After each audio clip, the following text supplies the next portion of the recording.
What's up, everybody? Welcome to Sideline to Sideline. The wild card weekend is behind us. Ahead of us, we have the matchups that I guess you've all been waiting for, right?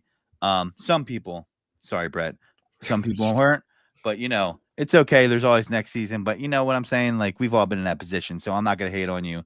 It's all good. Brett has the most intense face today. I feel like he's playing like a chess game over there right now, like in the background. Like he's He's in a mad mad. at you, bro. You just called his fucking team out. That 5 was- seconds into the show. That was but that was before the show. I saw that. But listen, we got a lot of football to talk about. Rivalries abound. We got some blockbuster games coming up. Ravens, Bills, things of that nature. MVP versus MVP potential candidates. You name it. It is on the docket. Sean Payton has gone home with Russell Wilson as they both belong there. My wish was happening, and don't believe people on ESPN all the time saying like, I think, I don't know, man. Russ, Sean Payton. I'm sorry, guys. My wish was happening. What are you? It wasn't me. It's not me. Don't blame me. But listen, up above me, I'm gonna give him the first introduction because I was just having a friendly roasting with him. My man, not guarding the 2, guarding the 3. Say what's up to him. Tell him how you feel. Hey, what's up, y'all? Unfortunately, our season ended on Sunday, but I'm not even too mad about it. We're all good. We're all good over here. I can see you moved on already. You're rocking that Bucks jersey. You're like, I'm all about that Bucks life. Forget. Dallas. My bad. Mavericks. Is that a Luka jersey? It's a Dirk jersey. Dirk jersey. Okay. Above me, we got Kyle, Prince of Production, New England resident, Patriots fan, new coach on the horizon, Mike Vrabel. I'm pretty sure he watched that whole press conference from front to end. Tell him how you are, Kyle. I absolutely did watch it. I feel like he's probably the right guy for the job. I know some people want to Ben Johnson, but I'm happy with the decision to go with Vrabel. So let's talk some playoffs though. Let's go. Yeah, let's go. And then below me, I got the NFL genius from Wire to Wire, Birds Deep. Below you? What freaking angle are you watching the show from? I have a rotating Rubik's Cube going on my screen. Now you're next to me. To my right, I got Gene, the NFL genius. Say what's up, Gene. What's poppin', y'all? I'm fired up for tonight. Wanted to get everything shared out to everybody so we can get rolling, have a fun show tonight. Appreciate you checking in. All right, Jory. I see the artistic work you've been doing. I need to hit you up. I need Jory to do me some artwork. I'll pay you, though, Jory. Send the Cash App. DM the Cash App. Do some artwork for us because your artwork's better than the artwork we have done already. Appreciate you. I'm battling. I got a sinus infection right now. So if I sound congested, if I cough, I don't want to hear it. It is what it is. Deal with it. We're going to talk about a lot that goes on. Hey, Kyle, I don't remember. When did Mike Vrabel get announced as head coach? What was it? Today's what? Thursday? Was it Tuesday or Monday? Tuesday. So we didn't talk about that last week. No. Let's talk about a couple coaching things before we get into some recaps. The first one I want to talk about is Mike Vrabel. Wire to wire last Wednesday. We all predicted where coaches would go. We normally do terrible at this because we give the coaches that you should probably hire. Mm-hmm. Not the ones that you're going to hire, the ones that make the most sense. But normally the teams that are hiring coaches suck, so you don't really get that. We all nailed this one. We all 3 for 3 had Mike Vrabel as the next coach of New England Patriots.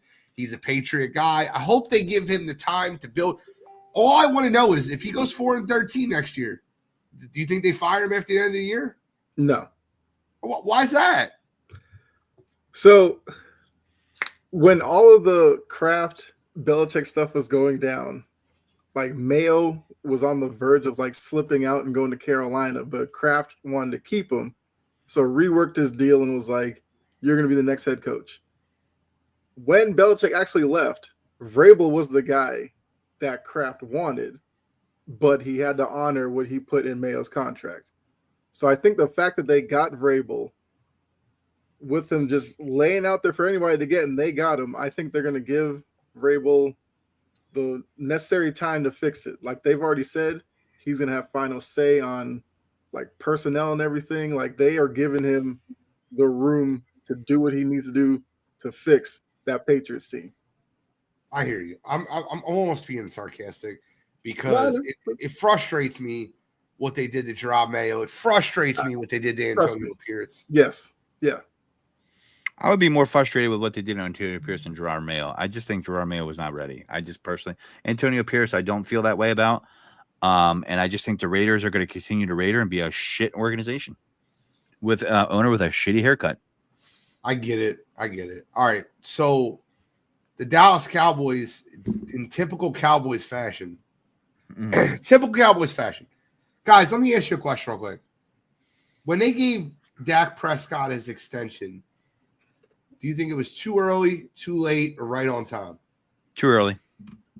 It's impossible for it to be too early. They did it the day before the season started. I mean, I was being like hours before the first game to do it. Like that's too late to do that. Yeah. Well, so it didn't get him. They waited until Jordan Love got paid. They waited until Trevor Lawrence got paid. They waited until Tua got paid, and then they paid Dak. Do you think that was smart, intelligent? No. My look on it is I thought they should have maybe tried to get away with Dak, not because I think he's a horrible quarterback. I think with the way the salary cap is with them. Question was. Well, I think it was too early. I think they should have let the contract play out. If they were going to give him an extension, Godfrey, was it too early or too late? If they were going to give him an extension. Oh, so it's guaranteed he's going to get an extension. Guaranteed. Well, then, yeah, it's too late. How about CD Lamb? Too late. Way too late, right? I mean, CD Lamb, you shouldn't even. They let Mike McCarthy play out his lame duck year. And then after the season on Black Monday, the guy's got a contract until the NFL season ends, which is like March or like whatever it is, the week after the Super Bowl or March 4th, whatever. There's like a date where the NFL season like flips. It's a new season. Mm-hmm. They let him play out his lame duck year, and then on Monday, the Bears are like, all right, can we interview him? Like, you're not re-signing him. They go, no, you can't interview him. He's still our coach. And then he let him go a week later. What the hell is going on never in Dallas? Negotiating or anything with him, just left him there. Listen, the most telling thing and most revealing thing of this playoff game with the Rams and Vikings was when Troy Aikman goes, no, I do not think it's a job that someone should covet. It's the Cowboys, yes, but wanting to be a coach there. And he was politely saying, Jerry Jones, you're a piece of crap. You're a bad owner. Please go away, because that's the thing. And as an Eagles fan, I have to say, love what they're doing in the Big D, because guess what? They got little D energy down there. And I have Micah Parsons. He's going to get out of there someday, and he's going to be an Eagle. He wants to reunite. Oh, I don't want him. I want him. Give him to me, man. Let's go. I don't. All right. But that's not what I'm trying to get into here. No, I know. I'm just having some fun with the situation. The Coach Prime talk about him being the coach of the Cowboys, I'm going to give you guys a percent. It's a 0% chance that happens. Yeah, you got to pay $10 million to get him away from Colorado, Coach right? Prime is going to get into. I don't think Jerry cares about the money, but he's going to go into the first press conference like, you're going to address me as Coach Prime, and Jerry's going to be like, no, I'm not, and then he's going to go in the press conference and talk shit about Jerry Jones. Like it is the car wreck, the train wreck that you just can't take your eyes off of. I would pay money to watch it. I'd pay-per-view. Sign him up for Hard Knocks. Oh my God! Give it to me now. I want it. Cowboys Please. And Coach Prime. Give him Hard Knocks for the next 3 years. Let's have a mini series of Hard Knocks with Coach Prime and Jerry Jones. Oh, it'd be so amazing. I would. Funny. Oh, that would. Don't even tease me like that. I just the sound bites that would just come out of that would just be epic.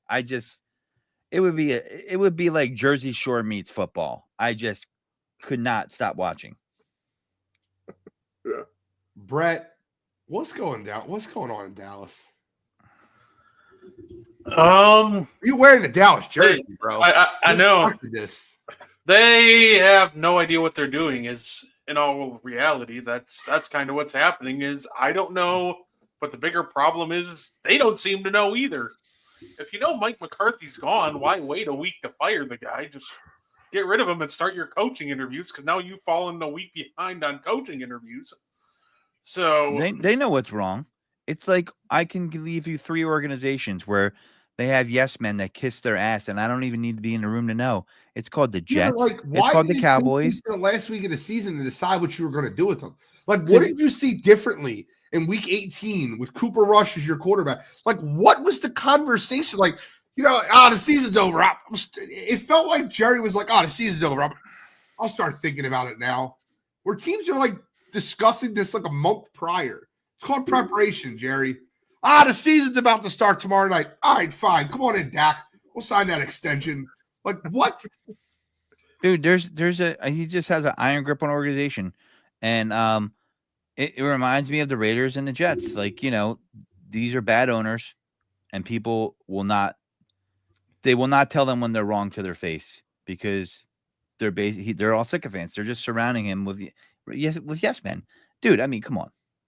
My favorite is when the sun was in CeeDee Lamb's eyes in one of those football games, and they asked him about the sun in their eyes. Like, did that play a factor? And Jerry Jones goes, well, they knew where the sun was going to be. They should have known that when they picked what direction for receiving the ball. Yeah, Jury, I think you're right. He does have some cognitive slippage, but when you're an owner and you go on radio as a personality, you're the GM essentially, and you are a big enough personality where people are going to talk to you about the game first before the players. That is a problem, okay? And that is Jerry Jones in a microcosm. He's probably he criticized them on Cowboys radio, and he threatened the fire to people. I was just thinking about it. Yeah. All right, you better not be asking me these questions, or you'll be out of radio, son. I'm like, what a bully jerk off. I wish more people and called him out in national media about that because what a bully. That's disgusting.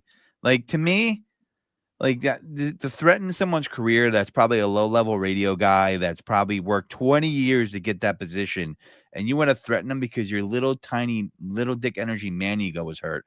Get out of here.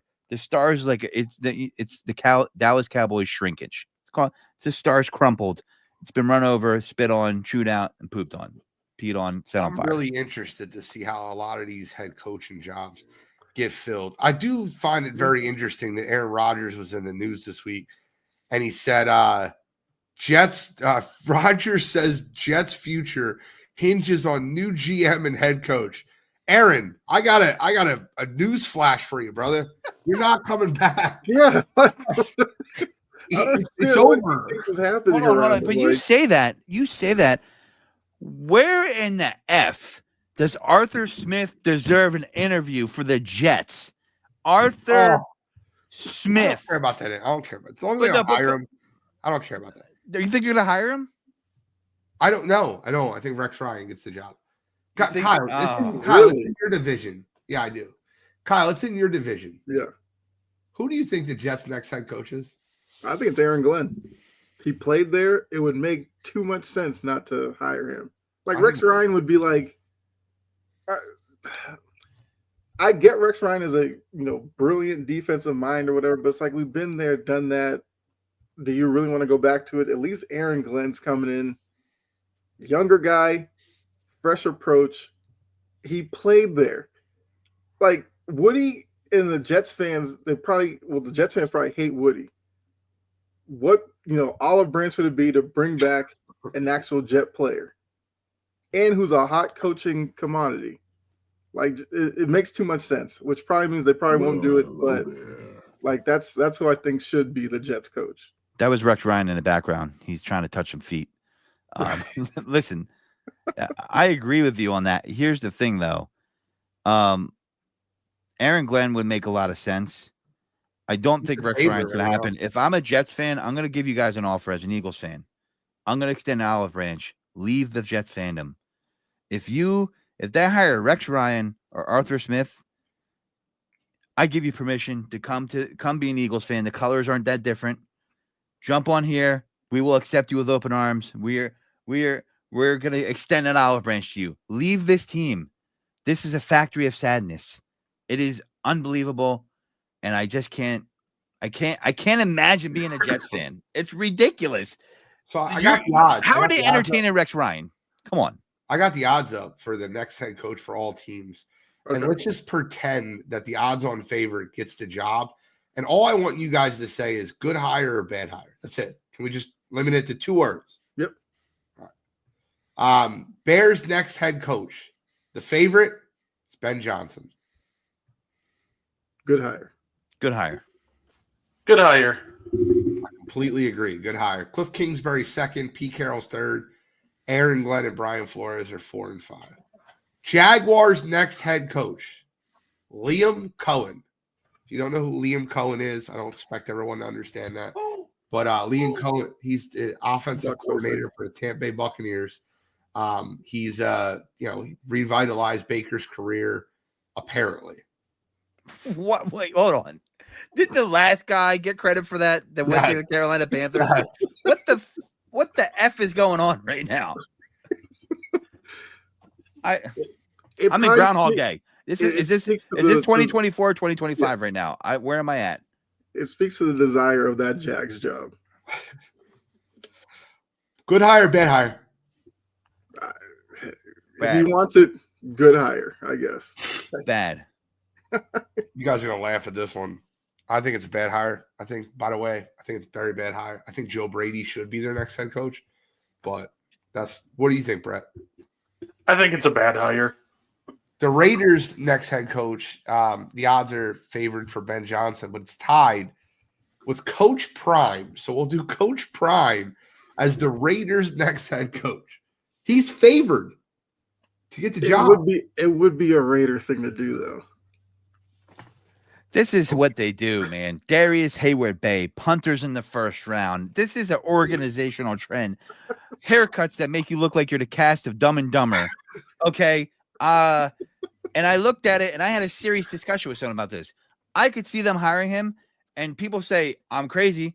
I could see him taking Shador Sanders at number 6 if he gets hired. Don't tell me I'm wrong. And I said this before and people said I was crazy. The Raiders hire Coach Prime and he takes Shador at number 6. Wouldn't that be ideal? Not enough. All right. Yes, as far as the situation. No, as far as where you're marrying the coach to the quarterback. Do it, but are you getting your franchise quarterback?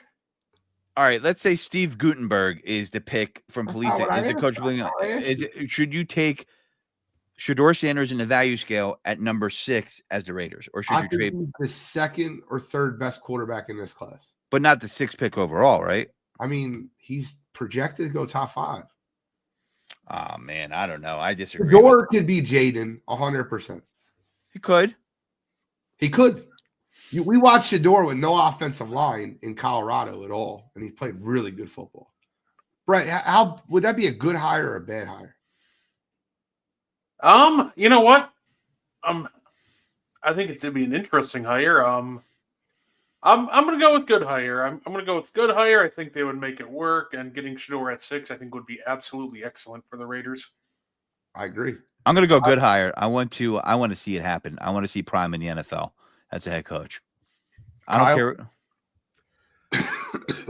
I mean, I guess you lay it out that way. You get him, you get Shador. I guess that would keep both of them happy. Sure, why not? Good hire. Do the Raiders sell the farm if they do that? They get Travis Hunter and pair him with Shador. Bro, I swear to God, if Kellen Moore is the next head coach of the Cowboys, I will be so happy. It sucks for us but like Kellen Moore's not a great offense coordinator. Like he's not. Did the Cowboys request an interview for him? Yes.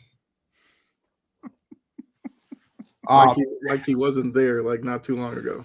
The next one would be the Jets. Aaron Glenn is the odds-on favorite. He's almost tied with Brian Flores. Jets, Aaron Glenn, good hire. Yes. Good hire. I think this is a terrible hire if you have Brian Flores or Aaron Glenn and you choose Aaron Glenn over Brian Flores. I don't think I've ever seen a defensive coordinator get hired off of a season in which the team had the 30th ranked pass defense. If you're asking me who I rank, I would put Flores above Glenn. Yes. Yeah. So I think it's a bad hire. I don't think Aaron Glenn's going to be that good of a coach. I think he's a little overhyped, but I mean, the thing about the Jets is she's dead right. I can see that happening too because that's 100% a Bears thing to do. dude. It is. I know. I can't What wait the for it Bears to team to happen. do? Yeah. I don't know why is Arthur Smith getting a interview. Is there like a nepotism like interview that has to happen, or something like I'm that? not Like, worried about Arthur Smith, bro. He's not getting hired. yeah, listen, you say that, but the Jets are gonna jet. I'm They with hired Josh. Adam Gase. I don't understand why he's getting an interview. Yeah, dude, you're saying that with confidence when they have an owner who uses Madden ratings. Madden ratings. There's nothing's off the board in New Mike York. Kafka got an interview though, bro. Mike Kafka got an interview. I don't care who they interview. I care about who they hire. Yeah, I mean, I agree with Gene on this one. I've seen guys like Mike Locksley get interviews, and we know they're not going to hire him. So at this point, just tell me who you're going to hire. I think the Jets are a wild card. They can hire someone out of nowhere, and you can be like, oh, wow. Don't be surprised. And then the favorite for the Saints head coaching job is Joe Brady. I wouldn't want that Former job. LSU offensive coordinator. He's from Baton Rouge area. Now he's the offensive coordinator of Buffalo Bills, kind of revitalized. Now, if you're the Saints, you got to go out there and get a quarterback. You have no quarterback on the roster. Spencer Rattler is not it. Derek Carr is not it. You're the Saints. I think you should be hiring a defensive coordinator because you need to find a quarterback, and there's not one in this class. They might need to draft Shane Falco from the replacements because Falco. Yeah, because look, Ohio State. Yeah, listen. I saw an article come out today. If they cut Derek Carr, it's a $50 million dead cap hit money. They're looking at $69.2 million cap number. They don't have a lot of options, man, and they got to make some tough decisions. Maybe they do a restructure, but they essentially have no flexibility. They're projected to be $60 million over the 2025 cap. Yep. That's because GM Mickey Rourke just loves to pass the buck when it comes to money. He's done it for years. Eventually, you can't kick the can. I think they're at that moment where they can not get kicked down the road anymore. Mickey Loomis, not Mickey Rourke. Yeah, that's you're thinking of the wrestler, but the movie. But listen, if I'm a coach and you have a good quarterback in front of you and you have a hot name right now, I'm not wasting my opportunity on an organization like the Saints that are strapped for cash, that might not have any quarterback prospects, because you might not ever get a chance again with a terrible roster. Yeah. They got a running back that wants out of town that's overpaid. They have a number one wide receiver that's had 3 concussions already. They have a below average offensive line. They have a below average quarterback room. They have an average defense at best. It's a terrible situation. Yeah. Guys, in order to do this the right way, because we're going to preview a little bit, and by the way, perfect time, and my man Chase is hopping right in for the recaps. What's up, Chase? How you feeling, brother? I'm doing good, gentlemen. How about y'all? Good. Chilling like a villain. But I'm going to be quick with this, right? On some of these, I'm going to be quick. But I got a parking lot here. I hate being that guy. Control and Bill didn't want to get into it that deep the other night. But I have a feeling this group will. Hey, guys, just question. Houston versus the LA Chargers. What's the one thing that stood out to you that game? Sit back for a minute. Take a sip of my vitamin water. Say that one more time. Herbert and the Texans versus the Chargers. What's the one thing that stood out to you? Herbert. Oh, I know why why Bill and Cottrell didn't want to get into it, but that's it. Why? What do you mean? Why? Why did you want to get into it? Well, this is a constant argument on Wire to Wire. What's the argument? Help me out. Herbert versus Lawrence, or Herbert's not as good as people. Lawrence, or Herbert's not as good as people say he's good. And I mean, they anointed him a top 5 quarterback. He's not a top 5 quarterback right now. I wouldn't say he's top 5. I honestly didn't know he was. I didn't know he was that high to some people that he was top 5. I didn't know that. Who's putting him top 5? Like, I guess maybe Young go in future? Like, I don't All right, understand. fine. We'll go Justin Herbert or around the horn. Can we do that real quick? Sure. Thank you.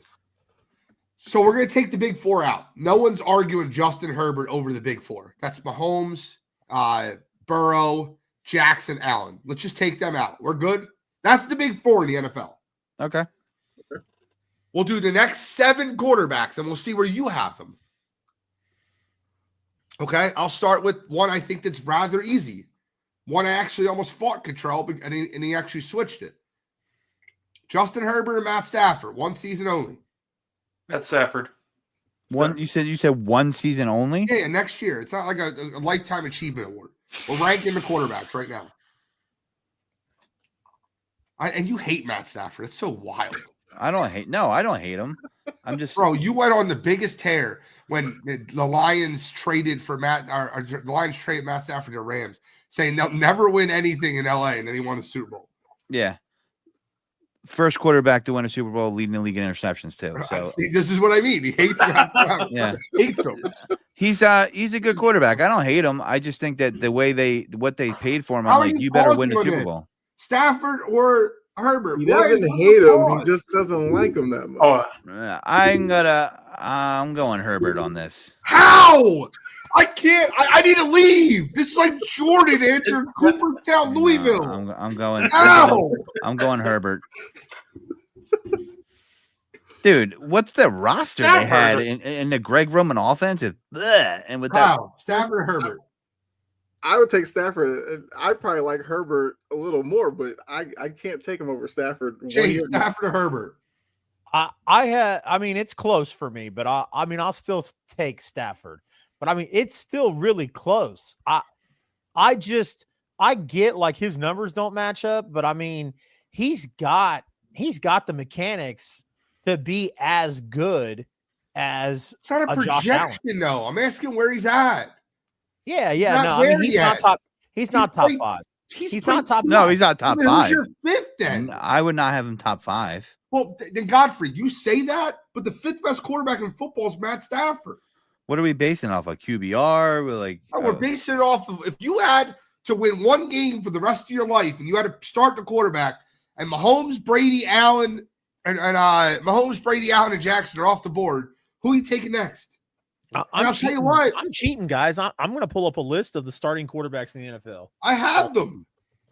Well, I want to look. I can tell you I'm not picking Justin Herbert. Either of those guys would not be my 5th. I mean, okay, then neither one of those guys your 5th. Okay, we'll go to the next one. Herbert or Hurts? Hurts. That was way too quick. I don't think Hurts is that much better than Justin. I'll take Hurts too, but I don't. That's way too quick. I'm taking Jaden Daniels over that right now too. I don't know. Herbert or Jaden Daniels? I think right now I would definitely take Jaden Daniels. Career playoff wins. Yeah. True. I'll say, you know what? I'll take Jaden Daniels. I'll take Herbert.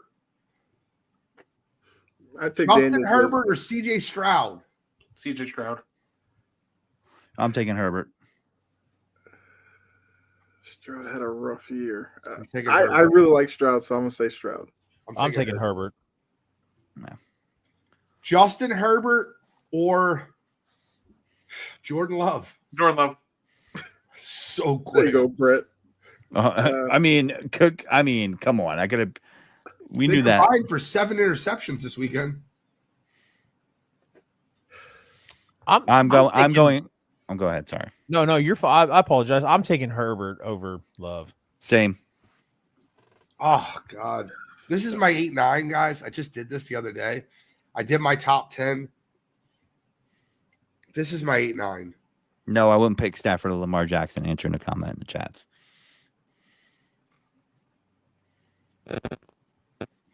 I'm kind of beat up here, guys. This is my 8-9.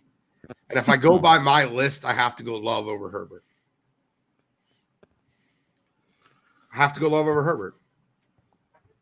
They call you the NFL genius for a reason. Good pick. But it's one of those things where I don't know how to be that guy, but it's really freaking close. I'm pulling up my top 10 right now just so I'm going to read it out to you guys. I want you guys to stop me if you disagree with it. Okay? Okay. I have Pat 1, Joe 2, Lamar, Josh are my 3-4, and that 3-4 is decided by who wins this playoff game this week. Is that fair? Yeah, that's fair. That's fair. Yeah. My 5 is Matt Stafford.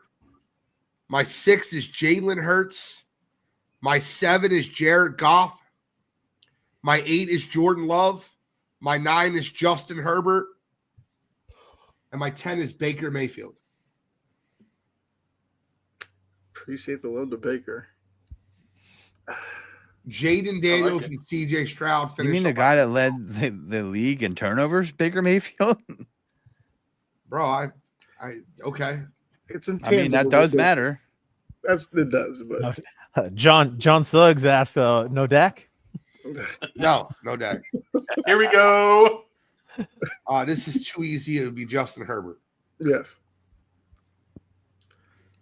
I mean, you could say that about Baker Mayfield, and that's fine. He threw for 4,500 yards, 41 touchdowns, 16 interceptions with a 107 quarterback rating. Oh, by the way, just FYI, those are Josh Allen stats last year. Oh, well, I always talk about how Josh Allen has a lot more turnovers than people want to realize, but Yeah, okay. don't talk about the 4,500 yards, the 41 touchdowns without Chris Godwin for the whole year, without Mike Evans for half the year. The devil's in the details. I mean, if you go game by game, I think Baker's a good quarterback, but I just think give Justin Herbert Mike Evans and even a Jalen McMillan, or give him. He had Keenan Allen for 5 years. Give him all those guys, and his favorite target's still going to be the opposing linebacker. What are we doing here? The man doesn't show up. Come to playoff time. Well, Bro, he's played in 2 playoffs. he couldn't play defense when the Jacksonville Jaguars came back. He did play They didn't offense. score. Right. They didn't get a first down in the second half. Can we You not can't acknowledge give that him he a had one of the reason worst for that. recent hires in history, that the coaching does matter there? I mean, Yeah, the the Chargers coaching went does from matter. a I think losing it was team better than to a this- playoff team in 1 year. They had to put Quentin Johnson, who has hands of stones. He couldn't catch a taco, right? And like now, they made some improvement there. Josh Palmer, which I like him as a role player. You had Demario Davis. You're going to skip over Ladd McConkey. Ladd McConkey was better than I expected. Third for offensive rookie of the year behind. Yeah, an Brock offense Bowers that and needs Jake a good Daniels. tight end that is predicated on a tight end. You're putting out Will the Missile Disley, Josh Smart, I guess his name Bro, was. you say that. He just played with Keenan Allen, Mike Williams, Austin Eckler, who's one of the best pass-catching running backs in football for 5 years. Yeah, but we're talking about this year, Yeah, right? but it's not like all of those picks were just receivers dropping balls. The one was the Disley, but the other 3 were just terrible reads and terrible throws. Correct.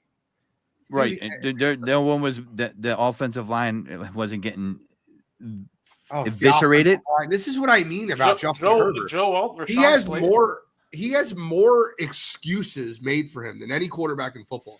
I'm gonna He's call played him- 2 playoff games. He's 0-2 in those playoff games. One playoff game, he gave up a 28-3 lead. The other one, he threw 4 interceptions in a game he was favored. But I think where like Godfrey's coming from is that if you watch Herbert play and he on a Herbert good day, all the talent's there. He can make all the throws. He can scramble. Looks He can good. run. He can do all that. Let me It's Chase. just Let me that ask you a when he question gets in about the Herbert. biggest Chase, let me. moments, you just don't Let see Kyle that Herbert. finish. Jesus. Oh. No, it's all right. It's just that in the biggest moments, we haven't seen that Herbert, and then that's where the conversation turns to: is he just a regular season guy? Can he only play good against bad teams? Like, what's holding him back? I think that's the question. Because he doesn't have Brandon Staley anymore dragging him down. This was just the first year with Harbaugh. I give him that. Next year, as bad as this year ended, Herbert has to show something next year. He absolutely has to. This is like a crossroad moment for him. I agree. But didn't we say that last year when his coach got fired? But I mean, first year in a new system, you gotta give him a little time. Yeah, I mean, you the coaching change, the scheme change. personnel change. Horrible I mean, organization. Yeah, Jim Harbaugh wasn't going to come in and Justin Herbert be like, all right, now there it is, coach. There it is, coach. I'm a glam underneath a slam, man. I look better now that Coach Harbaugh's here. Like, there has to be something, and then you got to give him a weapon as well. I mean, like I said, I watch Herbert at least twice a year, right? If you watch him play, not looking at the stats, he is extremely talented. He is just as talented, if not more talented, than Trevor Lawrence is. Yeah. But again, you have to if we're just going to go based off of season stuff, then yeah, of course Herbert's going to look like he's on the edge of being a bust. Chase, Chase, not a bust. He's number 9 in my top 10 quarterbacks in the NFL. The only thing that drives me nuts about it is, Chase, is we constantly talk about Trevor Lawrence as a bust. I agree. So, we're talking about I Trevor don't know Lawrence. if he's a bust. Trevor Lawrence has more playoff wins than Justin Herbert. And everybody's top 10 list. One extra playoff win? How many playoff wins does he have? 1? 1 versus 0. Oh, come on. I mean, he won the head-to-head. Listen, Chase, I want to ask you a question about Herbert because you're a Chiefs fan. When I watch Chiefs Chargers games, I feel like he gives the Chiefs a run for their money when they have a good team around them. He hasn't beat them, but I've seen him give them a run for their money. And actually, there was a game I remember him winning against them. Now, it didn't equate to playoff success, but I feel like he comes to play against the best team in the division. And I just feel like when I've seen those games, I feel like he's an X factor. Now, there's 2 games, and I wonder what you're thinking as a Chiefs fans, that Brandon Staley absolutely blew, that he had that team in position to beat them twice in that season where they didn't make the playoffs, and he absolutely blew it. Absolutely blew it for the Chargers. Against the Travis Kelce game, and it was almost like a repeat in the same season. I mean, as a Chiefs fan, did you feel like, wow, man, we got away with that one because Brandon Staley stinks, or did you think like Justin Herbert blew it? I feel like Justin Herbert kept him in those games. No. I mean, the coaching. I mean, I'm pretty sure I said on whether it was this show or any other football show we've done. I know I've talked about hey, Herbert and the Chargers would have beaten us had it not been for Brandon Staley, and that's very true. I can't remember it's not Mike Williams. It was Keenan Allen. Keenan Allen would give Kansas City trouble every time they played us. And all the time, even when Rivers was there. And Godfrey's the only person that believes that Justin Herbert deserves the best offensive line, the best receiving core, the best defense, the best head coach. No. That's a poverty receiver core. Except for Lamb McConkey. Poverty receiving core last year. Keenan Allen had a really good year last year. It might have been his best year ever. Who was throwing him the ball? Mike Williams, who's Mr. Glass, always injured. Yep. My point that I'm trying to make, Godfrey, is they changed, and you just mentioned a minute ago the line. You were making up some bullshit about the line. They have the number 3 ranked tackle tandem in football with Rashawn. Doesn't matter that we're talking about the individual game. You can't just cherry pick the line performance over here and talk. They got roped in that game. Are you kidding me? Will Anderson ate him for breakfast. Well, he was in that backfield all day and every day. They might be a good little line, but they certainly as hell had a bad game that game. I mean, listen, I just need you to, at the end of this day, I need you to put change the name to Justin Herbert's defense team. I will take all the low shares that people want to give of Justin Herbert, as Big Cat said, and I will buy all day. Listen, I'm not giving up on him. I have my 9th best quarterback in football. Greg Roman needs a good tight end, and they need good running backs. J.K. Thomas did an okay job. You had Gus Edwards, who is still trying to get to the 20-yard line. You had Kimani Vidal, project, and that was your running back room. And I'm sorry, Haskins? Are you kidding me? He gets on the field in your rotation. That's a team where it's run first, where they're getting a running back next year. And I'm telling you, if you had a good running back on that team, it looks completely different. There we go. But that's Look, the just that's for the the offense record, they run. just for the record, I'm good with him at 9. All right, let's move on. Next question I have to ask Definitely you, not gentlemen. 5. Next question I got to ask you, gentlemen. It's another weird debate, right? Control, you see this on the news and then you run with it I'm not saying it's not his take, but I just think it's a very lazy take. What the Mike Tomlin more and more reminds you of Doc Rivers. And I mean, you're laughing like you agree with it. I don't like. I mean, I read somebody compare him to Jeff Fisher or Mike Holmgren. Ooh, it's dirty. Somebody goes, man, he's he's 1 win away. He's a one less win season away from being the next Jeff Fisher. And I was like, are you out of your mind? This is a talking point, guys. Say something. Are we serious? Steelers decide to move on from Mike Tomlin, the entire coaching odds everywhere change because he will be the most sought after coach in football. Yeah. Very respected. Players love to play for him. Very, very good football mind. But I would like you to think about it this way. Put him in Philadelphia and put him in Philadelphia as the coach and all these seasons where it was one and done in the playoffs. And you're telling me they wouldn't want to boot him out of here? You're telling me that wouldn't happen in other major cities? I'm not saying there would be right. I mean, you put him in Philadelphia, he'll instantly have a top 10 quarterback. He'll instantly have a top 10 running back. He'll instantly have a top 10 line. He'll instantly have a top 10 receiving group. He'll instantly have a top 10 defense. And you think he goes 1-0 in the playoffs? Well, I think that's not what I'm saying. Godfrey's saying if you take Tomlin back in Philadelphia 10, 15 years ago, and you come to today with his record every single year in Philadelphia, what it's been in Pittsburgh, is Philadelphia doing the same thing with Mike Tomlin? Probably. That San Diego did with Norv Turner and Marty Schottenheimer? Probably. But I don't think that Philadelphia, I think that if Mike Tomlin had the pieces around him, their teams would. I think they overachieve every year, Chase. Oh, every year they overachieve. If you looked at the Steelers roster before the season, you're like, they're going to win 10 games and didn't say Mike Tomlin, you'd be like, get the hell out of here. They're over under with 7.5 wins. It's the losing streak at the end of the year, though, both years in a row, right? I mean, that's where people are asking questions. I think Mike Tomlin. I'm not saying it is. I think Mike Tomlin is the next Andy Reid. I think he goes to another team in a sense. Yeah. I want to ask this real quick.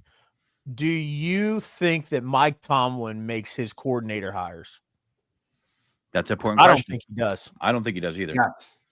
Do you think Mike Tomlin really would have hired Todd Haley?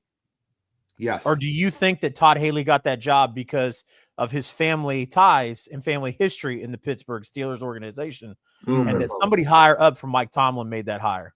A lot of nepotism in the NFL. There's no way you can convince me that Mike Tomlin went to Todd Haley and goes, I want you to be the offensive coordinator. Chase, it's interesting you bring that up because Arthur Smith, if you look in his history, he's a product of nepotism as well because of who his father is, right? And now he's the coach for the Steelers. And if someone says Mike Tomlin made his coordinator choice and he picked Arthur Smith, I have to think twice about that because that is an awful hire for offensive coordinator. I would like to think Mike Tomlin wouldn't make that hire. That's an awful hire for offensive coordinator. And I don't care if it was 1999 Mike Shanahan as your offensive coordinator. With Russell Wilson and that offensive line and that receiving core, you're not winning in the playoffs. I don't care who the offense. So it's the GM then, right? Yeah. So I'm talking about all his, not just his current one, but all his previous like his last 3 or 4 offensive coordinators have been like major head scratchers, and you've gone, what? These aren't. I think a lot of them look bad when you don't have a quarterback. Agreed. And I think being a defensive guy, you have a guy that Tomlin being a defensive guy, you have a guy that is in control of the defense. So, I mean, I would feel like that he's been around enough along as a coach where he could flex his muscle. I mean, the Steelers don't typically fire coaches historically. Steeler fans, I think, are being impatient because you do need a quarterback. You don't have a quarterback, you don't have nothing. However, then, to me, I'm almost like maybe I should have a change, and maybe Mike Tomlin makes a self change and goes to a different team, right? Because they're not putting that offense in position. Even when Roethlisberger was here for the last couple of years, he was a dink and dunk passer. That arm was pretty much gone, right? But there's multiple seasons now where you have extended losing streaks at the end of the season, right? When they played the Browns and they waxed them in the playoffs. Oh, you're going revisionist history. They played the Eagles, Chiefs, Ravens, and Bengals the last 4 games of the season. Yeah, they had an extended losing streak. They played 3 out of the top 4 teams in football, and then the hottest team in football. It's not revisionist history. This is what the fans are thinking. They want to win. I don't care what the fans are thinking. The moment you start listening to the fans, you become one. Or you sit in the seats, like Buddy Ryan says. But guess what? At a certain point, if you're not getting a change, something pressure makes pipes burst. Something's got to change, right? And it might not be the right person that gets pushed out. Their situation, Godfrey, and say Mike Tomlin has not had the pieces to make a good meal. I don't know what you're watching. No, I'm not saying he had the pieces to make a good meal, but listen, if he's got that much cachet as a coach, he should be able to make his call for the offensive coordinator, right? I don't know who does in Pittsburgh. That GM's got to go. Kenny Pickett in the first round, awful. Kenny Pickett. I think you're raising a good point. It's like because Tomlin has been who Tomlin is for so long in Pittsburgh, it's like now he's becoming like his successful record is now being held against him by some fans where it's like, yeah, you have the over 500 streak and everything going on, but where's the playoff success? Where's that next Super Bowl? Because look, I sat here and watched this with Belichick. The minute Belichick stopped winning, got more and more grumbling from fans and media like, is it time to move on from him? Do we need a new voice? Do we need a new vision? That's what's going on in Pittsburgh. I agree with you, Gene. I think it'd be stupid. Belichick got a legendary bad draft, though. 3 tight ends, 1 draft. Let's all, Brett included, let's all collectively agree that it would be the absolute dumbest decision that the Pittsburgh Steelers could make to get rid of Mike Tomlin. I agree 100%. Like I said, the fact that we're even talking about this is mind-boggling. Yeah, well, are we serious? It's national news. But it happens every year. It happens every year with this Tomlin talk. We have a coach who took over after Bill Coward and has won Super Bowls and has had a winning season every single year he has been a head coach. And we're talking about the organization going, yeah, we're going to move on. What? Yeah, I don't think the organization thinks that, though. That's he had just a winning season with Kenny Pickett and Mason Rudolph. He's never had a losing season. This is crazy. This is mind-boggling. We got to move forward. We got to move forward. I would never fire him. He'll be hired right away. People are back to Brinks trucks up for him. Yeah, yes. I mean, I would. I'm gonna skip over Buffalo, Denver. We'll talk about Denver preview for next year. Good season, great job. I don't want to do too much on Green Bay, Philadelphia, but I will pause here and give Brett the floor to talk about how the Eagles-Packers game went, how he feels like the Packers headed in the offseason, and what his thoughts are for Green Bay. Yeah, it was always going to be an uphill battle going against the Eagles. They have obviously a very good team, and then losing Jenkins right away, who's PFF's third best guard in football this year, that made it exponentially more challenging. Couldn't get anything going all day. I'm tired of listening to some of the Packers fans say it was Packers versus the refs. It was the Packers versus themselves and the Eagles. The problem wasn't the refs. The problem is we weren't getting out of our own way. The defense showed up. The defense did awesome all night.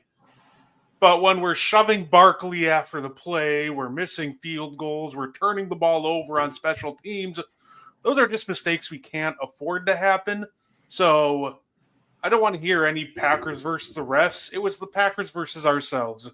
And that's something we couldn't have against the Eagles. So in all reality, the better team won.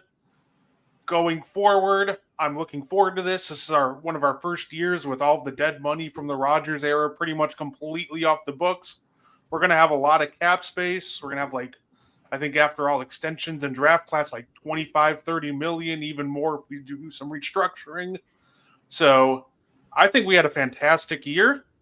And I think next year should be even better because this is the first year we can kind of, with an open slate, build around Jordan Love without worrying about dead money from past eras. This feels like a brand new start for Green Bay this offseason. I will compliment you because if I was a Packers fan, there have been 2 plays that would have ran through my head during that football game that I'd be annoyed about. The one of them, and I understood why it went the Eagles' way, was on the kickoff return. I can understand if you thought that ball was recontrolled, and I also can understand that the call on the field was fumble, that why it would stand and not be confirmed because the ball never really stops moving. But I understand both aspects of that. And then the last interception of the game, I guess you can reward Jordan Love with a PI on Zach Bond deep in the end zone. He threw it into a crowd of Eagles. 3 Eagles were there. I think it was Dontavian Wicks. Correct me if I'm wrong. Did he come back to the football enough? Should a PI been called on Zach Bond? Maybe. The ball's a mile away. If the shoe were on the other foot, I would not want that call. Regardless, I think that's just too close to call in a playoff game. So overall, I'm not too mad. I know what Jordan Love was trying. We were pretty much out of healthy receivers and linemen, so just try to make something happen. But at the end of the day, he threw that one deep to Bo Melton, and it didn't work. And I really don't think that a PI would have changed much of anything from that game, and I wouldn't want a real questionable call being called for us or against us. So playoff football, let him play.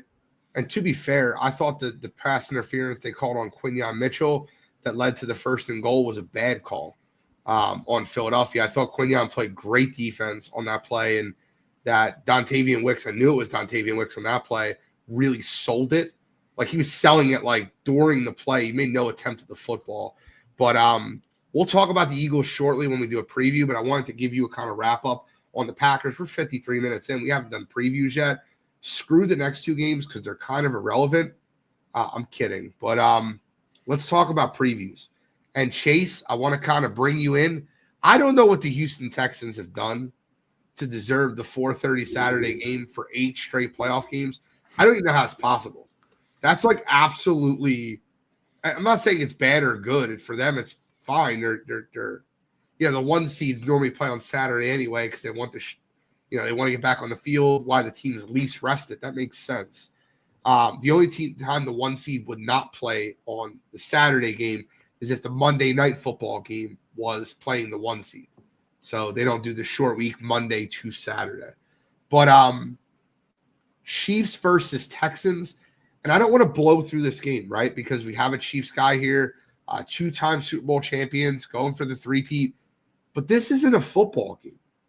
I do think the Texans might keep it close. The Chiefs have been terrible at covering the spread. But does anybody on this panel really believe that there's a chance the Chiefs lose this football game? And Chase, I want to start with you. I want to ask your opinion of the breakdown of the game, the preview, and your thoughts on the Texans at 4:30. Yeah, no, I like it. Somebody posted a graphic. I wasn't able to fact check it. I saw it on my way home, where it said Mahomes is 0-2 this year on the 4:30 games, and he's 8-0 all the other times. So, anyways, He didn't play in the 4:30 game, so it wouldn't be 0-2. Well, yeah. The person wins, but yeah. I'll tell you what, I am not as confident about this game as I would have been had we played somebody else.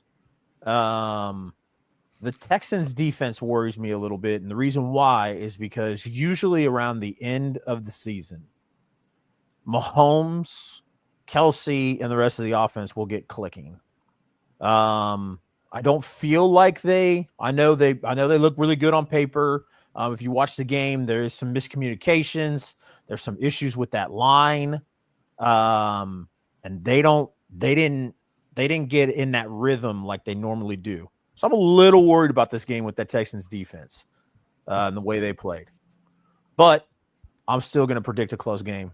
I'm going 24-23 Kansas City. 24-23, that'd be wild.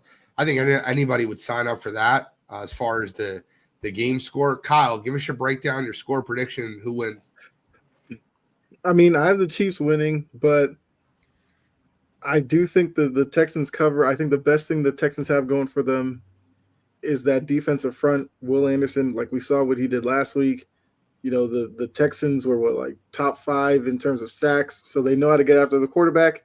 And with a great quarterback like Patrick Mahomes, the greatest equalizer is putting pressure on him. So if they can do that, I think they make it interesting.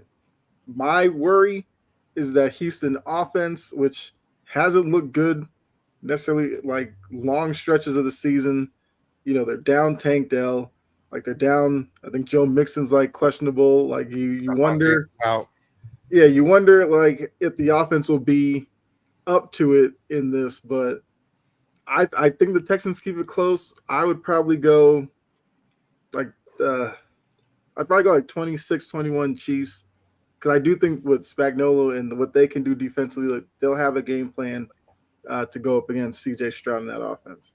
Guardy 3, who wins the game? Do the Chiefs cover? I think the Chiefs win. I think it starts out a little slow. I think the Texans defense will confuse them at first and really give them problems. But I think as the game goes on, they'll just kind of get more comfortable and settled in, and they'll just eventually just walk the Texans down. I think the problem with the Texans is I don't trust their offense at all. They're pretty much almost out of offensive weapons, not named Nico Collins themselves. I think that this is going to be like a 27-14 game where it's maybe 20-14, and then the Chiefs get that touchdown in the fourth to put themselves up. I just don't think the Texans have enough firepower in this one. Godfrey. I like it. Chiefs cover. Andy Reid with a week rest. Isaiah Pacheco healthy. We think Chiefs, we think Mahomes, but I think in this game you should think Chiefs and think defense. Steve Spagnuolo, great scheme. I don't see the Texans being able to put points up on them, and you're going to have to score touchdowns. I think they kind of put the Dragon away. I don't see that happening. They're not going to win it on their kicker's back. And I think, offense with 2 weeks to scheme with Andy Reid, getting healthier, I don't think that's going to be a win for them, and I don't think they're going to cover. Chiefs all day for the cover. So I think the Chiefs break their 30-point streak this year. They haven't scored over 30 points all year. I think they win this one 31-16. I think the Chiefs are the better football team. Defensively, I think they shut down Houston. I think offensively, they'll be able to move the ball. Hollywood Brown would be playing, Xavier Worthy, DeAndre Hopkins, Travis Kelce, the Chiefs defense, Patrick Mahomes, a healthy Isaiah Pacheco. Taylor Swift. I'm just joking. I like the Chiefs in this one. 31-16. Saturday night. Guys, I'm already getting shit for this on Twitter. Oh, boy. Not Twitter, on TikTok. Saturday night is going to be the least amount of fun you're going to have watching a football game. It's the highest over-under, right? Detroit Lions, Washington Commanders. I'm telling you right now, and I made this comparison last night. I'll make it again. Do you guys remember Any Given Sunday? Who here watched Any Given Sunday? I did. Do you remember the game? They win the wild card game. They win. It's like a really big game, and Willie Beeman leads them to the win. And then you see the storyline afterwards. It goes, the next week, the Sharks lost 38-6. And then they go into the offseason where Willie Beeman signs with Al Pacino and their new franchise. And that's what this game is going to be the next week. Stephen Willie Beeman's got all his steam out. Jaden Daniels is fun. He's good quarterback. Detroit Lions with 2 weeks. They got 2 coordinators they're going to get hired as head coaches. This is going to be a beatdown. David Montgomery's back. Yeah. The offensive line for the Lions is going to absolutely beat the shit out of Washington's front seven. Ben Johnson's going to scheme open a lot of plays. I like this game 42-13 Lions. Wow. That's pretty convincing. I mean, I don't know if it's going to be like that. Mortgage on it. Look, it's definitely a step up in like weight class when you're dealing with a Lions team that is rested with Campbell and everything that he has there. Washington's playing with house money. They got their playoff win. I think the Lions win this one. I don't know if I would pick a score that's that It's fair. convincing, but I do think the Lions will kind of show and remind people kind of why they're the 1 seed. And like you said, with the running game that they have, Goff's efficiency, outside of a couple of games here or there, I think it'll be very businesslike with the Lions, and they'll take care of business and get it done. I would probably go a 30-19 type of score. The Lions have the number 1 pass offense versus man coverage. Mm-hmm. The Washington Commanders run the 6th most man defense in football. Yep. It is not a good matchup. I'm telling you, it's not a good matchup. I could see a big game from Jameson Williams. Yep. Brett? I agree. I think this is going to be. I'm going to go with 30-21. I think this is going to be a game though that's a little bit more of a blowout than the score suggests. I think the Commanders will be down 2 touchdowns most of the game, and then maybe in the last minute they'll get that garbage time touchdown and 2-point conversion, and won't recover the onside. So I'm going to go 30-21 Lions. I think they win this pretty comfortably. Chase? I'm going 27-8. I think they score more than that, but I hear you. I wasn't going to go with the 8, but then when Gardy said a garbage time touchdown and 2-point conversion, I was like, I'll take it. There it is. Godfrey. Yeah, I kind of agree with Gene here, especially, as an Eagles fan, I would love for them to upset the Lions. Love it. Nothing more. But I can't see that happening because, they do have a secondary that could be had. And people forget, with all the injuries, Detroit has an excellent offensive line that could control the clock with the run game, getting David Montgomery back. I mean, Tim Patrick might even going to have a good day against these guys and go for 50 yards and 2 touchdowns. So Sam Laporta, there's just too much firepower for that defense to handle. And I think Lady Luck is going to bail out on the Commanders this week. And the score, I'm going to give 38-10 Lions. You posted this last night, Tom, in the chat, and I didn't respond to it. I'm going to respond to it now. If Louvu headhunts Goff and knocks him out, could it be different? Like the same guy that headhunted Jalen Hurts, that's why he brings it up as an Eagles fan. I don't think the outcome is different, and I'll tell you why. I think the Detroit Lions can come out of the huddle and be like, we're running the ball to the left, and you just won't be able to stop it. Doesn't matter. I think the only thing that could kill the Lions is injuries on the offensive line, but I think that even then they'd still pull it off, I think. Sunday, 3:00. Guys, I'm going to get real cocky here in a minute. And I'm sorry. I don't want to be this cocky guy. I'm normally a scared Eagles fan. Ask Godfrey. We've done Birds Deep all year. I'm like, I don't know. I don't like this game. And I'm normally the guy that's not ultra confident.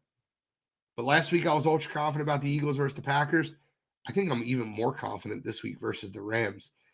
Call me crazy, but I've watched this fight before.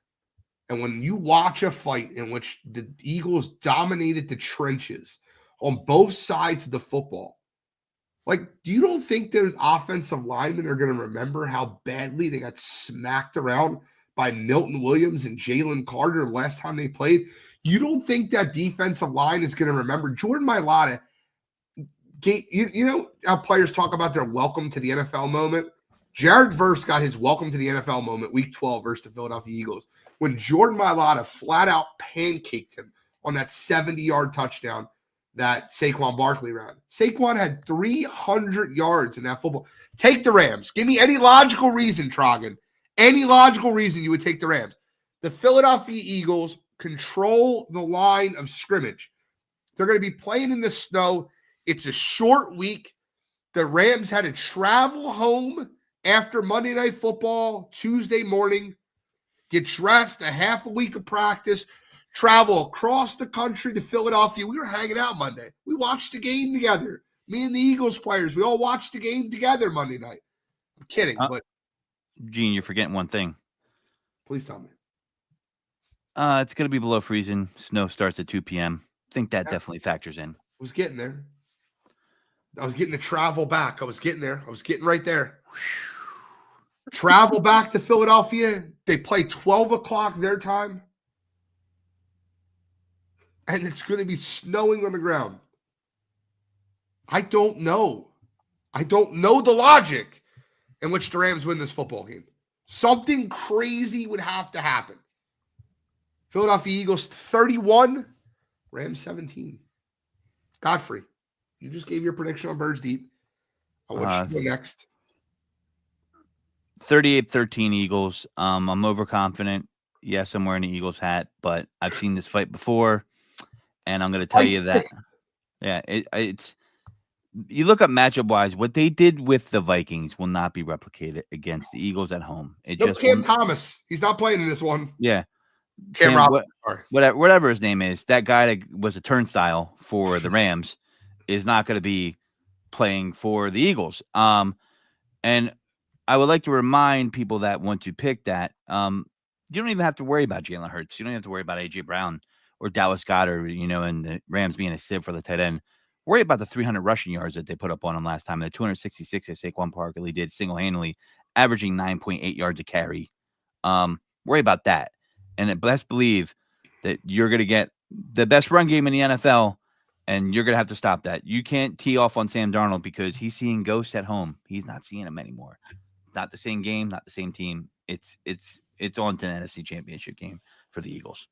I don't know how a playoff team that had 14 wins like the Minnesota Vikings had started at the left tackle. They had Cam Robinson, a guy that Jacksonville all but gave away. They're like, please take him. He is awful. Well, Darisaw getting hurt. That's the reason why they did that. I get it, but you could have played left tackle better than Cam Robinson. Yeah, that was awful. Kyle, tell us that we're overconfident. Tell us that Matthew Stafford is big in the playoffs. Give me the Nick Wright. Give me the Colin Coward. Give me by the way, they re-ranked the 8 quarterbacks in the playoffs, and Jalen Hurts is ranked 8 out of 8. I love it. I love it. I love it. Let's continue it. Tell me that you're Nick Wright. Tell me you're Dan Orlovsky. Tell me you're Colin Coward. Tell me I'm crazy to be overconfident. I mean, the crazy thing is, like, if you look at Matt Stafford, he's a 5-4 postseason quarterback. 4 of those wins was the Super Bowl run, and then his 5th win was just this past weekend. So we can't act like he's this great playoff quarterback. I mean, I agree with Trajan. Stafford's a dog. I get that. But I think where you guys have kind of highlighted is their rush defense, if you look at it all season, was towards the bottom of the league. That's not exactly the best recipe when you're going up against Saquon Barkley in the year that he's had behind the offensive line that he's running behind.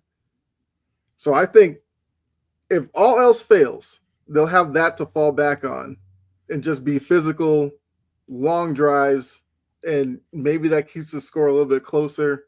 But I feel like if you look at it on paper, the Eagles should win this one. Probably are the better roster of the two. I would probably say I would take the Eagles. Probably I'll go 30. I'll go 30-20 because I will give the Rams some credit that they'll make it interesting for a little bit. But I think when it comes down to it, it'll be like one long drive in the 4th quarter, Saquon just running it down their throat, and then that's kind of like where the game ends. Oh, the game will start interesting. 100%. Eagles never done quick. First quarter might be 7-3 Rams. You're like, oh no, Eagles are in trouble. Stafford will be game for this. Yeah. Sure. Tragnon, I think he's a fan of that, what I like to call the famous Wisconsin bitter cheese. I detect the Packers fan in the chat because there's no way you could have watched that game and watch that Eagles game, like the game on Monday night, watch the Eagles game versus the Rams and think that defense has improved where they can handle this matchup. It's a bad matchup for the Rams. No, it's terrible. That's simple. It's a terrible matchup for them. Guardian 3, who wins? I'd say I think it's the Eagles. I'll give Stafford a little credit. I'll say it's a 30-23 game. He's able to keep it closer than we think. But I think the big thing, the reality is the Rams won't be able to do what they did to the Vikings. Everybody's looking at that, saying, look at this dominant defense. Sam Darnold was pressured on 32 out of 40 dropbacks. That is not happening against the Eagles. They're going to control the game with Saquon off the play action, and even if you just straight drop back every time, That's best offensive line in the game. So I think I'm going to go 30-23 Eagles. Chase, make sure it's not 5 people picking the Eagles. Come on, give me the Rams, bro. I can't. I'm sorry. I've been trying to like increase their score because I first started with 10. Then I went to 13. I think I'm settled at 17, maybe. Give me 31-17. And I'll make a bold prediction. I think Saquon Barkley breaks the record for rushing yards in a playoff game. Oh, Jesus. Ooh, I love it. I wanted to say that earlier, but I was like, nah. But a Chiefs fan said it, so maybe it comes true. I love it. I like making bold predictions. I'm gonna keep it. I was waiting for Russ to get benched last weekend, and Justin Fields to come in and save the day. And now for the main event of the evening, Sunday Night Football. The Buffalo Bills host the Baltimore Ravens. Lamar and King Henry versus Josh Allen and James Cook. You better put some respect on James Cook's name. Yep. This is, in my opinion, it's just projections, just an opinion. Maybe I'm a sucker. Maybe I'm just that guy that just doesn't figure things out. I think this is the game of the week. Might be the game of the year. You might be replaying this game. Like, remember 3 years ago, the Bills, Ravens in Buffalo, 34-31 in Orchard Park. I feel like that's what you're running into this week. I feel like that the Ravens offense is very tough to stop, and they'll systematically move the ball down the field and score on Buffalo. And I feel like that Josh Allen's going to throw on that cape, scramble around, run here, run there, throw it off his back foot 50 yards down the field to Dawson Knox. I just feel like it's going to be a good football game. But at the end of the day, no one quite circles the wagons like the Buffalo Bills. Give me Buffalo 34, Baltimore 31 in a classic. I think this game is going to be incredible, and it might go to overtime. I don't know. I feel like this game could be 44-41. I think this is the game of the year. Is Dave Flowers is out, right? Out. Like, he's not playing this game, is he? He might be questionable this week. Misses 5th straight practice. Yeah, they have him listed as questionable. Did not practice. Said there's an outside chance to play. By the way, just for some symmetry here, just pause for 1 second here. 248 yards is the playoff rushing record by Eric Dickerson against the Cowboys. 255 yards was what the Saquon Barkley went for against the Rams last time. So Chase might not be far off here. You would never guess who's second on that list. Record, right? Yeah, that would be kind of poetic the way the season played out and against the Rams. Let's go. Kyle, give me your breakdown on this game. I think you might be on the same side as me. I mean, look, I was expecting to be the only one to pick the Bills in this one. I think the key defensively, and the Chiefs showed it last year, Chase knows this, you have to be disciplined in the way you attack Lamar when you're on defense. You can't wildly rush up the field and give him that easy out to scramble because he'll kill you. Now, where Derrick Henry has been a big factor, and I say the biggest factor for the Ravens, is that Derrick Henry's just a beast. Like, you can gear up for Derrick Henry and he'll still gain yards. So you have to be disciplined when they run RPO, because this is where the Steelers kind of got themselves in trouble, where they just ran TJ Watt at Derrick Henry all day. So then after a while, Lamar just kept it and ran. I get that. But on the backside, you have to have somebody that's ready to tackle Lamar in the open field. So I want to see what Buffalo does on that end. But I agree with you. If there's a quarterback that's going to attack this Ravens secondary, which is still a weak point, I think Josh Allen's the type to do it. So I'm expecting both those things to happen. And I think the Bills win this one. I'm going to go. See, you got 34-31. I think it's a little bit bigger margin than that. Not too crazy, though. I'll probably say I'm going to go 33. Let's go 33-27. Brett, who wins the main event of the evening? I'm going to go with the Buffalo Bills. I think that what's going to happen is this is going to turn into a shootout. I think both defense will be exposed a lot more than people would expect. And my bold prediction for this week actually comes from this game. I think they come close to tying the record for most points in an NFL playoff game. I think this ends up being like a 45-42 game. Just an absolutely insane shootout. But give me the Bills by 3. I gotta rep Buffalo on this one. That sounds like a game that's gonna get like replayed on NFL Network all week. I absolutely love that, Brett. I love jeans. Brett, you were closer to where I was going to go, so I'm going to back off a little bit. I'm going to go 38-35. And the headline next week says Josh Allen finally wins on a final game drive in the playoffs and goes to Kansas City to dethrone the Kansas City Chiefs. That's what the headline's going to say. I feel like I want to Give me 35-35, and in the final 20 seconds of the game, Josh Allen leads the team down to the field. We don't have to hear no more about the 13-second game against the Kansas City Chiefs. Josh Allen does it in 20 seconds or 15 seconds, leads the Buffalo Bills down there. They kick the game-winning field goal. I do find it.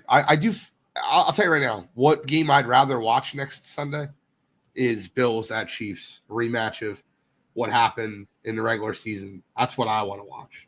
Godfrey, who wins? Are we 5 for 5 on Buffalo? Man, this is such a tough game to pick because you think about the game where pretty much Baltimore handled them. Derrick Henry had almost 200 yards, and the game wasn't close.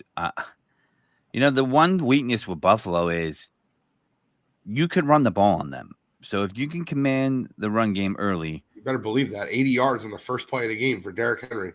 If you could command that run game early, they're going to have a problem. But Matt Milano's healthy now. I don't believe he played in the first game. There's some pieces that are back. And, it's hard when you have two good teams playing each other. It's hard for one of the teams to win twice. It's really, really hard when you get into the upper echelon here that we are in. So I'm going to give the Bills an edge because they're at home. And I'm just kind of miffed that they're a plus 1.5 at home. I mean, it's not that crazy, but I think they're pretty close. I think Amari Cooper's starting to come into his own. And I just think that the Bills are going to be able to fire back. When you watch that first game, you saw a lot of turnovers, a lot of mistakes early on by the Bills, and they've ascended since then.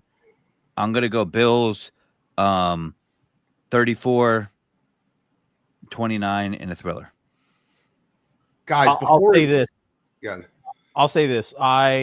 If Baltimore gives Derrick Henry the rock more than 21 times, they'll win. He is 4-4 in the playoffs, but in games that he has rushed for more than 21 attempts, he has rushed for over 130 yards.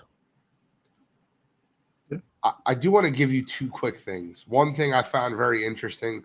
I always love following betting trends. 56% of the bets are on the Chiefs. The spreads basically stayed even. The money is 50-50. 55% of the bets and 53% of money is on the Commanders. The spread hasn't moved. This is what gets really interesting to me. 68% of the public money is on the Los Angeles Rams, and the spread moved from 6 to 6.5. If 68% of the money is on one side and the spread's moving the other way, Vegas is trying to get you. Love the Eagles in that game. And then the last game, 50, as I expect, 50-50 in bet percentage. Baltimore Ravens, Buffalo Bills. And the last thing before we wrap up, because we got N1 in 30 minutes. Sorry, Godfrey. Go ahead. My bad. It's such a this is probably one of the hardest games to call a year, I think, is the Buffalo Bills Ravens game. It's so tough, but this is the matchup we all want, right? Yep. The winner becomes the number one contender, and they get to take on the champ in the AFC. I mean, they will become America's favorite team. Whoever wins this game. I don't think that America will be rooting for Baltimore the way you think they will. I think I don't hate the Chiefs. And I'll tell you something right now. If the Eagles don't go to the Super Bowl I most want to watch is Buffalo, Detroit, because of the fan bases. I'm always a fan guy. That's who I am, right? And I've always said the teams that the lowest ticket in the house, and you're going to – this is hilarious to me, right? 4 games are being played. Arrowhead, Detroit, Lincoln Financial, and in Orchard Park, Highland Stadium. Tickets as low as. Who do you think is the cheapest ticket to get in the house? Detroit? Yeah, I was playing against Ford Field. The cheapest ticket to get in the house, Ford Field? Yep. Okay. I'm going to, you know what? I'm going to go a little bold. I'm going to go Arrowhead. Okay. Godfrey? I'm going to go Ravens Bills. Cheapest ticket in the house is at Arrowhead, $92. Those Chiefs fans are a little spoiled. They're a little spoiled. That's a good point. Second cheapest ticket in the house, $142. Cheapest seat in the house, $142. Got to be Detroit. It's Baltimore at Buffalo. Wow. All right. What's the problem? Wow. $181 to get in the house. Even in the snow. Rams at Eagles. Cheapest ticket's $181. The cheapest ticket to get in the Ford Field for the Detroit Lions playoff game, $344. I mean, it is like a solar eclipse. The most expensive ticket. It's like a solar eclipse. I mean, how often does a Lions home playoff game happen? Once every 10 years? Twice as every a 10 one years? seed, yeah. I am kind of curious for you Eagles and Chiefs fans. Are you guys going to the games this weekend? I will never go to an Eagles game. I hate it. And you know why I won't go to an Eagles game, Brett? Because of what happened this past week. Yeah. That moron that got fired. And if you didn't see my post on TikTok about it, he got fired. But my "you got to be kidding me" this week wasn't even for him. He's a moron, right? He's a dope. But all the guys that if you don't know what I'm talking about, there was a Packers fan with his wife, and they were cheering for the Packers.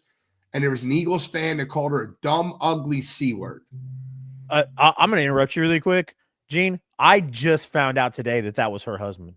I've watched that video twice and found out today that was her husband. I'm telling you right now, I don't care if it's a Chiefs fan. I don't care if it's St. Paul. You talk to my wife like that in front of me, they're gonna be hauling both of us off in body bags. But Chase, like, bro, you'd never call my wife that in front of my face. That is insane. I'm gonna tell you something right now. I think he handled it better than me and you would. Oh, 1,000%. By him recording that guy's life is over, bro. Yeah. But here's the thing, and this is what gets completely absolved, and it's absolute bullshit. The biggest problem I have with that whole scenario, not the moron spouting it out, or the fact that he goes, "What are you going to do about it? Turn around, watch the game," like getting tough and trying to bully the guy, is the men that were sitting around that watched that happen and allowed that to happen. You're almost as bad. Mm-hmm. And that's why I don't go to football games, because if that happened to me, if I watch that happen, I don't care if I'm the Eagles fan. If an Eagles fan is disrespecting a woman like that, listen, must have been my time. I got to go up there and say something myself. Yeah, it's I don't, Brent, I'm not going because my rule is it's too cold out, but I got offered a free ticket last week. So if a free ticket pops up again, I'm telling the universe, I'm there. But if not, I'm not there. So I'm just not going without it for a free ticket. It's a lot of money to freeze your nuts off. I'd rather watch it at home and be warm. So, okay. And then the last thing I want to say is you're not paying me to go to a playoff game, but I'll that get paid to go. idiot, what? Someone pays me. I know. I'll sit Take on it, my that couch. money It's to so go. much more comfortable. Godfrey, if I give you $500 to sit in the highest seat in Lincoln Financial Field and freeze your ass off versus watching it on your couch in the warmth of your own house, When you're around your people, man, Gene, I used to be the same way, man. Now I mean, like when That's all I have it's to say about that question. when it's your people, I mean, bro, I mean, we hug complete strangers. yeah, I get it. We do too, but I don't. I got overalls. If you got that $500 ready, Gene, my Venmo, I'll text you off the air. I am ready for the Eagles game if I'm getting paid, baby. All I'm saying is this, guys. I'm really interested to see how much it's going to cost to get into Eagles at Lions next week. One of the best traveling fan bases in the world. Philadelphia Eagles playing against the Lions team that's just so hungry for playoff success. It might be $500 minimum price to get in the house next week. You better sell your daddy's Casio, Detroit, because we're coming and raise those ticket prices up. Oh, probably are. Guys, we have You better N1 go to that podcast. pawn shop. We have N1 podcast in just 25 minutes. We got to clear out. We got to let these guys in here. We went a little long tonight. It was a fun night, fun conversation. I appreciate any final thoughts. Say, great show. Check out the N1 podcast. We're doing our all NBA team for the decade of the 2010s today, so it's going to be a lot of fun. It's playoff weekend. Enjoy the matchups. Take the time, relax. Stay at home or get paid to go. That's all I got to say. Appreciate you guys tuning in the Wire to Wire Sports Podcast, Sideline to Sideline. I'm the NFL genius, Gene Walzak. He's taking it deep with D. Godfrey. Mr. CR Media himself, Chase, the Prince of Production, the upper left corner, Kyle Edwards. And he's not guarding the 2, he's guarding the 3. You'll see him tonight. You'll see him tomorrow morning on Coffee and Sports. He's one of the hardest working people in the industry. My man, Brett Gardy 3. And we are signing